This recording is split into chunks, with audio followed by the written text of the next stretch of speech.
Hey guys, my name is Nora Franche, and welcome to the podcast Grateful Blessed Mess, daily reflections for those in the 12 steps. I am a fellow 12-stepper and certified mindset coach, and I am here to introduce you to the value of mindset coaching in your 12-step journey. So if you feel like you are stuck in the steps, if you're slipping and sliding with your abstinence, mindset coaching may help you as it did me, and you can find me at catholicmindsetcoaching.com. These episodes are meant to invite you in to consider the truths of 12-step wisdom and to join in the very real struggle of living them in action. I hope that it feels almost like a mini meeting, and I invite you to contribute your own share on the Grateful Blessedness Facebook group to keep the discussion going. My comments are based on my own experience, so feel free to take what you like and leave the rest. But my hope is to encourage you on your own daily 12-step journey.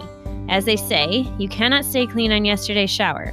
So without further ado, let's begin.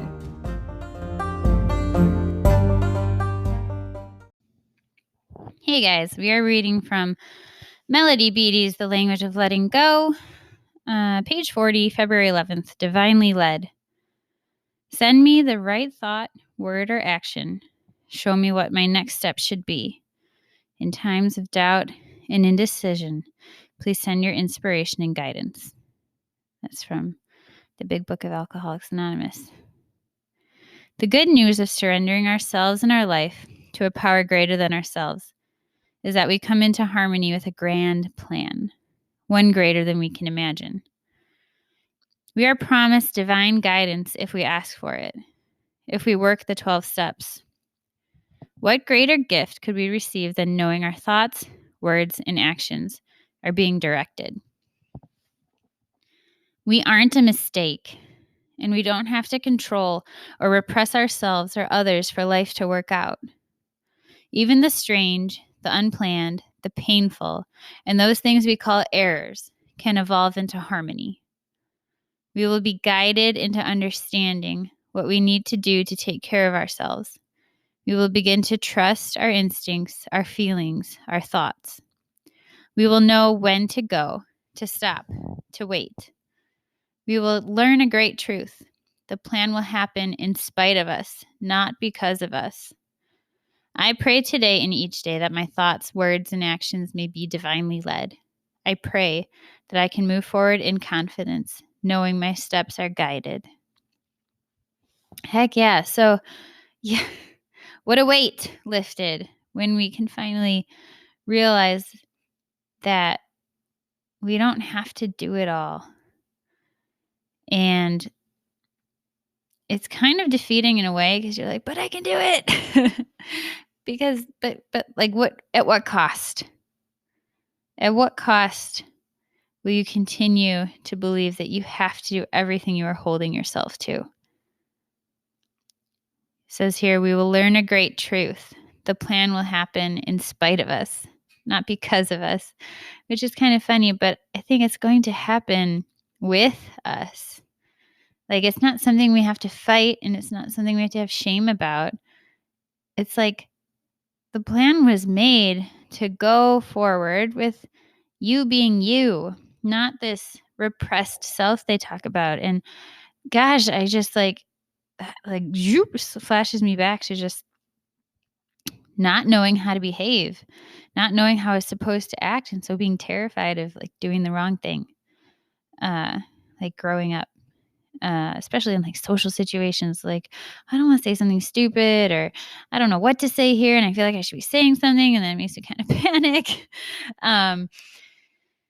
This repressed version of ourselves that we think we should be, the way we think we should come off as or present, or we don't want to offend anyone, and so we want to be very, very careful, which means we aren't anything, and that actually what we are being is dishonest.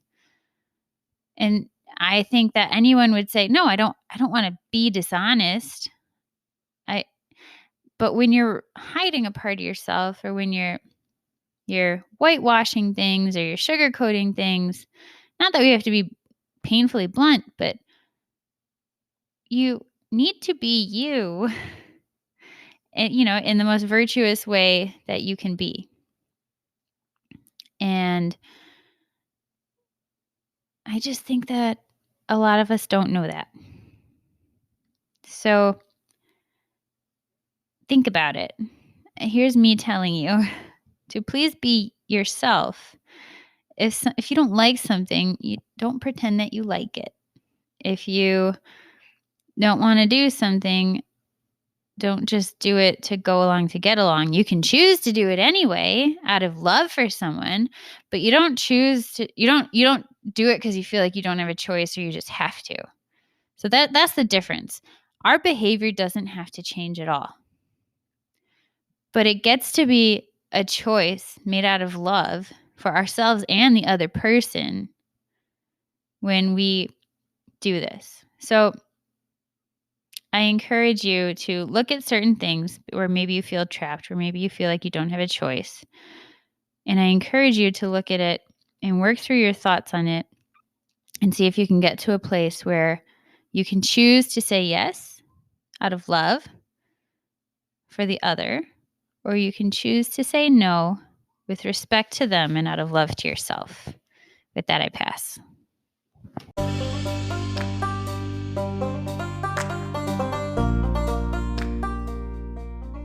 Thank you so much for listening to today's episode. If you feel that mindset coaching could help you on your 12-step journey, please feel free to reach out and find me at catholicmindsetcoaching.com. But more than that, it's important to me to give listeners like yourself a place where you do not need to feel alone on your 12-step journey. And for that reason, I've created a Facebook group. It's called Grateful Blessed Mess.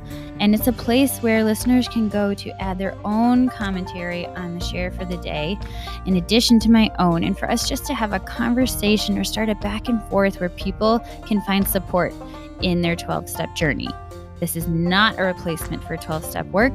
This is something outside of the 12 steps. It is simply something that has a heart for the 12 steps and those who are in it. And so, welcome. If you are here, chances are you may also be a bit of a mess. And I hope that you can learn to find some gratitude in the blessings that have come from your messes.